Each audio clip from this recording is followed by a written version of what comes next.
Kia ora, I'm Erin J. Doyle. Welcome to my channel. If you're new here, hello! I'm a poet, a biologist, and when it's safe, something of an adventurer, and this channel is about those things as well as my journey to completing my debut novel. So if those things sound interesting to you, maybe hit subscribe and ring the notification bell so you can keep up to date with my various adventurings and other goings on. I never have a Christmas tree in my home because I always go somewhere else for Christmas, but this year I just needed a tree. So I have constructed one from books, some of which you may recognise from the unhaul video I uploaded last week. So they've been salvaged from the unhaul pile to construct the tree because it seemed easier to take them from a box than off the various shelves, but they haven't been like unhauled. And I'm very happy with my book Christmas tree, but it needs decorating, so I'm going to do that while I give you a general wrap up of my 2020 goals and the progress that I have made. You'll see why the air quotes. Each of my ornaments is a memento from one adventure or another, so I'm going to run along the bottom where the ornament is from, but I'm not going to tell, even though there are stories, I'm not going to tell a story for each one because I'd be talking about two things at once and that's going to be distracting. So on to my actual plans for 2020 and how it went. My first plan was to launch a YouTube channel, which yes, I've done! Late. I had planned to start filming for this channel in January and February and have it completely front loaded and ready to be launched in March. I think I launched it in September with absolutely no front loading, which yes, I'm full of regret about. But at least the channel exists, so behind schedule but achieved. This one's gonna make noise. My next goal for 2020 was to complete my Camino story. I had been working on it for quite a while and I was sure in 2019 that I would have the story completed in the first half of the year and be able to start recruiting beta readers around Easter, and then be, obviously depending a little bit on what the feedback was and how much work was needed, I was thinking I would be sending it off to an editor either at the end of 2020 or the beginning of 2021, hopefully 2020, because I wanted to have it completely finished and ready for publication in May. I wanted it in May specifically because there's a event, what is it? The 13th, I believe, of May is St. James Day, and the Camino de Santiago, which the Camino story is about, is also called the Way of St. James.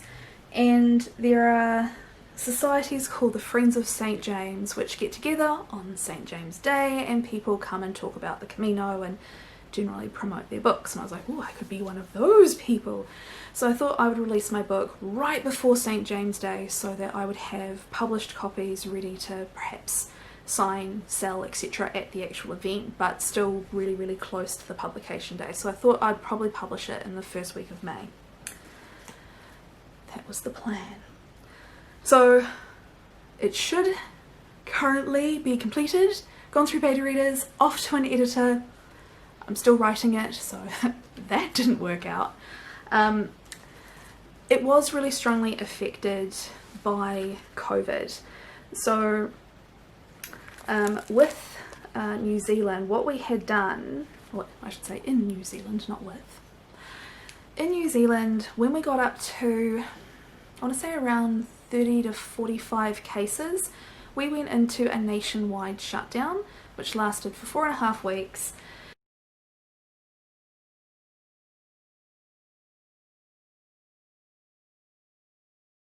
So we had this massive shutdown. You weren't allowed to travel anywhere, you had to stay in your community, you could only interact with your household.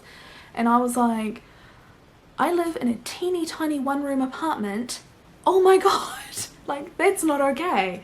So I was really concerned about my general health and well-being for the shutdown, even if I managed not to be infected by the 100 other people who live in my building and use the same entrance and stairwells and that kind of thing. So I decided, as soon as level 4 was announced, to go stay with a parent. And I found I couldn't write at her house. I just couldn't. Part of this was the joyous distractions of mum bringing me waffles at 9 AM and her dogs coming and wanting love and affection, and the distraction of having lovely walkways nearby and things like that.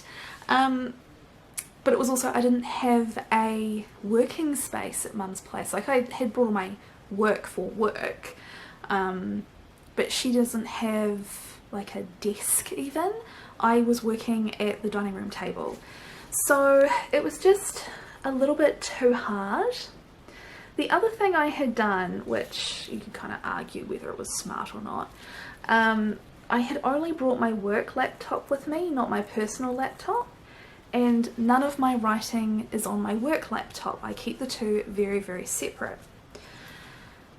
And whilst my boss probably wouldn't have had a problem if I had used my work laptop for writing stuff in the middle of a global pandemic when I wasn't allowed to leave the house, the two computers have different software, and I was concerned that if I took my novel from this computer and worked on it on this one, when I saved it there might be a compatibility issue which would affect formatting. This isn't paranoia. I had it happen with my master's thesis. Your two versions of Word have to be compatible, and you have to click save in compatibility mode or your document is destroyed. And you open it up and you fix all the weird formatting changes which happened somehow, and you save it and you open it and different mistakes have appeared, and you try copying and pasting from this document into a new one and it's perfect, and you save it and you reopen it and it's destroyed. And I was just not playing that game with my novel. So I actually, all distractions and comfort issues aside, I had decided not to work on my novel at all during that shutdown. So I lost a significant period to work on my book. So understandably I fell behind in terms of my target completion date. But then I also made some fairly significant changes to the story and some of the characters and things, so I've also increased the amount of work that the draft needed by making certain, what's the word I want? This isn't the word I want, but I'm going to say structural changes. Developmental! I had made developmental changes that meant that there was a significantly larger amount of work needed for consistency and that kind of thing. So yeah, I ended up falling really far behind with the work on my Camino story. So not only is it not ready to be published in May, I am at the moment going, actually I don't know when it will be. I haven't resettled on a date for aiming for getting that to an editor or anything like that. Never mind. I had also planned a trip to Japan, Korea and Russia for this year, which obviously didn't happen. And I had also started taking Japanese for obvious reasons. I was just doing it through Duolingo, so it's not like I had classes that were cancelled, but I find the amount of clicking and things that's required for those apps is a little bit tiring on my hands. Like I might be just getting like old lady joints at this point, and I feel like beyond the sort of introductory level, I personally would benefit from going to a real life class rather than persevering with that much clicking. So my plans to take a live class in Japanese also fell through. This was the first year that I set myself a challenge on Goodreads, and I had decided to read 25 books this year because I read at a rate of around 2 books a month. This wasn't a massive goal, it seemed very achievable, but I thought I'd set the challenge to do it. And so far I think I'm 1 book behind schedule. Like I'm currently reading book number 23. where is it? And I've got this much left to go on my 23rd book, which, for those who are interested, is a collection of short stories called Deleted Scenes for Lovers by Tracy Slaughter. So I haven't hit that goal, but I still have a couple of weeks to go, and several of those weeks are going to be whilst in holiday mode, so it's possible that I will manage to reach that target even though I'm currently behind. Like, I'm pretty sure I read quite a few books last December. In that year I was travelling around quite a bit. I went to Sydney and Melbourne for Christmas to see family, so hopefully this year, doing a little less travelling, there should be at least equal amounts of reading time, I would expect. I guess we'll find out. So with that one, I haven't achieved it, but I haven't given up hope yet. So those are all of my goals for this year. It wasn't a particularly robust list, but several of those goals were really big. So it seemed kind of like a lot of stuff to do, but quite obtainable stuff. And yeah, I've achieved very, very little of it. And what I have achieved, I've done behind schedule. But the thing is, it's 2020. I figure if you are like alive and you've maintained a roof over your head, you're okay. Like, a lot of people haven't even managed that this year, realistically, through no fault of their own. Not in any way suggesting that that would be anyone's fault. But I figure I'm okay, therefore it's okay that I haven't done the list of things that I decided I would do before I knew that this year would be a shit show. My tree is now decorated. I've run out of ornaments. Quite nicely timed. But before we go, ta-da! And you can't see it. Those were all the things that I wanted to do this year and completely failed at. So that'll be it for this video. I hope you enjoyed it. If so, consider giving it a like. It does help my channel out. And I'll see you next week. Bye! Here she is.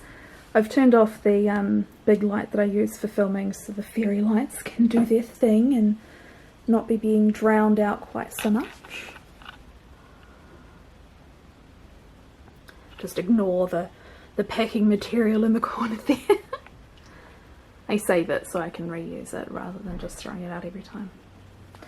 Alrighty, there we go. Christmas tree made of books.